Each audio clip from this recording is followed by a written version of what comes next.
एका गावात एक व्यापारी राहत होता. तो खूप स्वार्थी आणि कंजूस होता. एक दिवस तो व्यापारी जंगलातून प्रवास करत होता. अचानक त्याच्या गाडीचं चाक एका मोठ्या खड्ड्यात अडकून पडलं. त्याने गाडी बाहेर काढण्यासाठी खूप प्रयत्न केला, पण काही उपयोग झाला नाही. त्याच्या मदतीसाठी दूर-दूरपर्यंत कोणीच नव्हतं. थकून तो एका दगडावर बसला. तेव्हाच त्याला एक साधू तेथे येताना दिसला. साधूने त्याला विचारलं, "काय झालं? तुम्ही एवढे निराश का दिसताय?" व्यापाऱ्याने सर्व घटना सांगितली. साधू म्हणाला, "मी तुला मदत करू शकतो, पण एक अट आहे.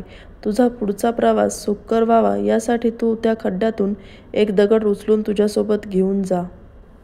व्यापाऱ्याला साधूचं बोलणं फार विचित्र वाटलं, पण मदत हवीच होती म्हणून त्याने एक दगड खड्ड्यातून उचलला. काही वेळानंतर गाडी खड्ड्यातून बाहेर आली. घरी परतल्यावर व्यापाऱ्याने तो दगड एका कोपऱ्यात टाकून दिला.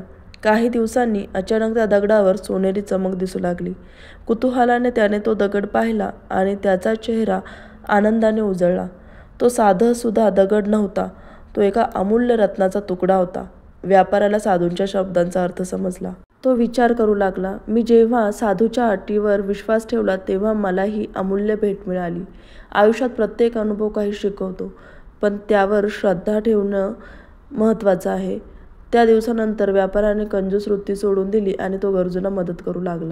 तात्पर्य: प्रत्येक अनुभवाकडे सकारात्मक दृष्टीने पाहिलं तर तो तुमच्यासाठी अमूल्य ठरतो.